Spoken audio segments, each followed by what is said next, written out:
Hello guys, वापस से आप सभी का स्वागत है हमारे इस यूट्यूब चैनल में। आज हम अध्ययन करने जा रहे हैं सामाजिक विज्ञान के अंतर्गत भारत संसाधन एवं उपयोग अर्थात भूगोल का। आज की इस वीडियो में हम इस पुस्तक के अध्याय 1 भारत संसाधन एवं उपयोग का अध्ययन करेंगे। इससे पहले भी हमने इस अध्याय पर 2 वीडियो डाल दिया था, जिसमें हमने इस अध्याय के बारे में पूरा सभी महत्वपूर्ण तथ्यों को समझा दिया था। आज की इस वाले वीडियो में हम इसके अभ्यास प्रश्नों का संपूर्ण हल करेंगे। यदि वो वीडियो अच्छा लगे तो वीडियो को लाइक करिएगा और बिहार बोर्ड के सभी विषयों की पढ़ाई के लिए हमारे चैनल को सब्सक्राइब कर दीजिए। और जो भी आपके मित्र बिहार बोर्ड कक्षा 10 में पढ़ते हैं उनके पास यह वीडियो ज़रूर शेयर करें। तो बिना समय गवाए चलते हैं पाठ की ओर। ये है हमारा अभ्यास प्रश्न, जिसमें पहले वस्तुनिष्ठ प्रश्न यानी ऑब्जेक्टिव क्वेश्चंस है। इसमें कुल 5 वस्तुनिष्ठ प्रश्न हैं जो एग्ज़ाम में 1 नंबर के पूछे जाते हैं। तो चलिए इनको बारी बारी से देख लेते हैं। तो हमारा पहला प्रश्न है, कोयला किस प्रकार का संसाधन है। तो हमने पढ़ा दिया था कोयला अनवीकरणीय है, जिसका उपयोग एक बार हो जाने के बाद दोबारा उसका उपयोग नहीं कर सकते हैं। ठीक, फिर दूसरा है हमारा सौर ऊर्जा निम्नलिखित में से कौन सा संसाधन है। तो सौर ऊर्जा पुनः पूर्ति योग्य संसाधन है, इसका हम एक बार उपयोग करके दोबारा उपयोग कर सकते हैं। फिर हमारा तीसरा है तट रेखा से कितने किलोमीटर क्षेत्र सीमा अपवर्जक आर्थिक क्षेत्र कहलाते हैं। तो यह 200 NM कहलाते हैं। ये हम पहले ही से आपको बोल रहे हैं कि यदि आपने इस अध्याय के और 2 वीडियो को नहीं देखा तो ज़रूर वो वीडियो देख लें, क्योंकि उसमें हमने पूरा समझा दिया है। ठीक है, तो अगला प्रश्न हमारा डाकुओं की अर्थव्यवस्था का संबंध है। तो डाकुओं की अर्थव्यवस्था का संबंध है संसाधन का अनियोजित विदोहन से। मतलब संसाधन का जहाँ उपयोग नहीं है वहाँ भी उपयोग करेंगे तो उसको डाकुओं की अर्थव्यवस्था कहते हैं। ठीक, फिर हमारा अगला 5वां है, समुद्री क्षेत्र में राजनीतिक सीमा के कितने किलोमीटर क्षेत्र का राष्ट्रीय संपदा निहित रहती है। तो यह 19.2 किलोमीटर होती है। ठीक, तो इस प्रकार से हमारा 5वां वस्तुनिष्ठ प्रश्न खत्म हो गया। ठीक, और फिर आगे हमारा है लघु उत्तरीय प्रश्न। इसमें कुल 4 लघु उत्तरीय प्रश्न हैं, जिनका हम बारी बारी से हल देखेंगे। तो हमारा पहला प्रश्न है, संसाधन की परिभाषित करें। तो चलिए इसका उत्तर देख लेते हैं। तो यह हमारे संसाधन की परिभाषा वे सारी वस्तुएं जो मानव के उपयोग में आती हैं तथा मानव उसका उपयोग करता हो, वो वस्तुएं संसाधन कहलाती हैं। मतलब वो सारी वस्तुएं जो हम अपने जीवन में करते हैं, वो वस्तुएं भौतिक भी हो सकती हैं तथा जैविक भी हो सकती हैं।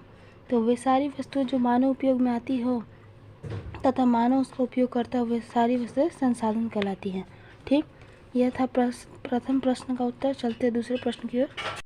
फिर हमारा दूसरा प्रश्न, संभावी एवं संचित को संसाधन में अंतर स्पष्ट करें। तो चलिए इसका उत्तर भी देख लेते हैं। पहला तो यहाँ संभावी संसाधन है ऐसे संसाधन जो किसी क्षेत्र विशेष में मौजूद हैं, जिसे उपयोग में जाने की संभावना रहती है लेकिन अभी तक उसका उपयोग नहीं किया गया है, तो वो संसाधन संभावी संसाधन कहते हैं। फिर परंतु हमारा जो संचित कोश संसाधन है, तो वास्तव में ऐसे संसाधन भंडारण संसाधन के ही अंश है, जिसे उपलब्ध तकनीक के आधार पर में लाया जा सकता है।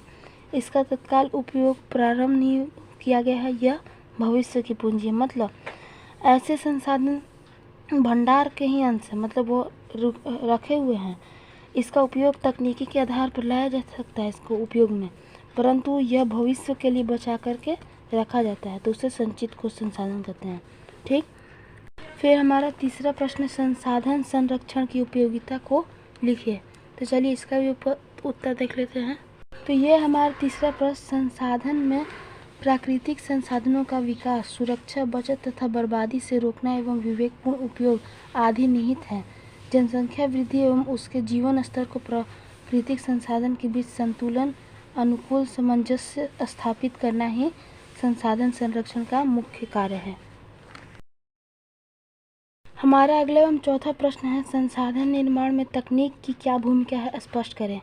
तो चलिए इसका उत्तर भी देख लेते हैं।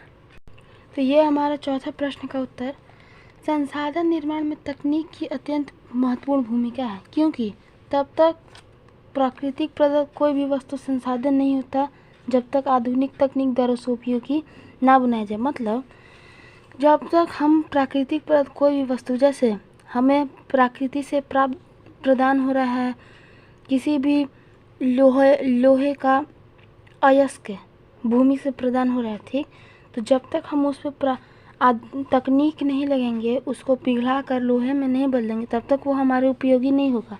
इसीलिए संसाधन निर्माण में तकनीक की अत्यंत भूमिका है। ठीक है, आशा करते हैं आपको यह प्रश्न भी समझ में आ गया हो। चलते हैं अगले प्रश्न की ओर। तो इस प्रकार से हमने लघु उत्तरीय प्रश्न के चारों प्रश्न को देखा। ये चारों प्रश्न 2-2 नंबर के एग्जाम में पूछे जाते हैं, लघु उत्तरीय प्रश्न। और फिर आगे है दीर्घ उत्तरीय प्रश्न, यह एग्जाम में 5-5 नंबर या 4-4 नंबर के पूछे जाते हैं। तो चलिए इनका भी बारी बारी से देख लेते हैं।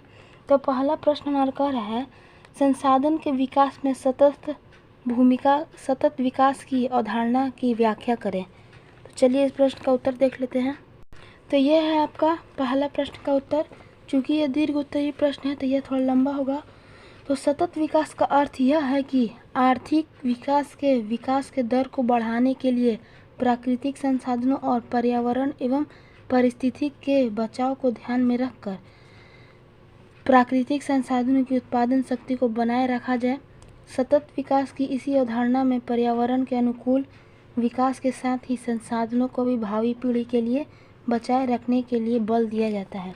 मतलब सतत विकास का अर्थ है कि आर्थिक विकास हमारा जो होता है उसकी विकास के दर को बढ़ाने के लिए प्राकृतिक संसाधन और पर्यावरण एवं परिस्थिति को बचाव में ध्यान में रखकर उसे भावी पीढ़ी यानी भविष्य के लिए बचा के रखा जाए, ताकि हमारे आने वाली पीढ़ी भी उसका उपयोग कर सके। ठीक है, तो यह था आपका पहला प्रश्न का उत्तर। चलते हैं अगले प्रश्न की ओर। हमारा अगला एवं अंतिम प्रश्न है, स्वामित्व के आधार पर संसाधन के विविध स्वरूपों का वर्णन करें। तो चलिए इस अंतिम प्रश्न के उत्तर को भी देख लेते हैं। यह आपका दूसरे प्रश्न का उत्तर। प्रश्न में पूछा था, स्वामित्व के आधार पर संसाधन के विभिन्न प्रकारों का वर्णन करें। तो स्वामित्व के आधार पर संसाधन 4 प्रकार के होते हैं। पहला व्यक्तिगत, दूसरा सामुदायिक, तीसरा राष्ट्रीय, चौथा अंतर्राष्ट्रीय। ठीक, तो बारी बारी से इनके भी हमको परिभाषा लिखना पड़ेगा क्योंकि ये दीर्घ प्रश्न है। ठीक, तो पहला व्यक्तिगत संसाधन, ऐसे संसाधन जिसकी खास व्यक्ति के अधिकार क्षेत्र में होता है, जिसके बदले वे सरकार को लगान भी चुकाते हैं। अर्थात वैसा संसाधन जो किसी एक व्यक्ति पास हो, जो किसी व्यक्ति का पर्सनल हो। ठीक, फिर दूसरा सामुदायिक संसाधन, ऐसे संसाधन किसी खास समुदाय के आधिपत्य में होता है, जिसका उपयोग समूह के सुलभ के लिए किया जाता है। मतलब ऐसा संसाधन जो किसी एक व्यक्ति पास नहीं रहकर किसी एक समूह या किसी एक मेंबर ग्रुप में रहे। जैसे में शमशान किसी एक का कोई का ज़मीन नहीं है, उसका उपयोग कोई भी कर सकता है। फिर मंदिर, मस्जिद, खेल मैदान, पिकनिक स्थल, सार्वजनिक पार्क इत्यादि। ठीक, फिर हमारा तीसरा है राष्ट्रीय संसाधन। कानूनी तौर पर देश या राष्ट्र के अंतर्गत सभी उपलब्ध संसाधन राष्ट्रीय हैं। मतलब वैसे तो कानूनी तौर पर देश के राष्ट्र के अंतर्गत जितना भी संसाधन राष्ट्रीय हो, लेकिन उसमें से सरकार किसी व्यक्ति को भी बेच देता है और उन व्यक्ति को बचने के बाद जो वैधानिक हल व्यक्तिगत संसाधन अधिग्रहण आम जनता के हित में कर सकती है। मतलब जो बचता है और सरकार के पास जितना संसाधन है तो वो सब तो सरकार नहीं रखेगी, कुछ व्यक्ति को दे देती है, जिसके बदले व्यक्ति लगान चुकाता है भूमि का। तो अब फिर उसके बाद जो सरकारी रहता है, जैसे सरकारी हॉस्पिटल, ये सब जो अपने ज़मीन पर बनाता है वह राष्ट्रीय संसाधन हो गया। ठीक, फिर चौथा है अंतर्राष्ट्रीय संसाधन। ऐसे संसाधन का नियंत्रण अंतर्राष्ट्रीय संस्था करती है। तट रेखा के 200 किलोमीटर की दूरी को छोड़कर महासागरीय संसाधनों पर किसी देश का आधिपत्य नहीं होता है।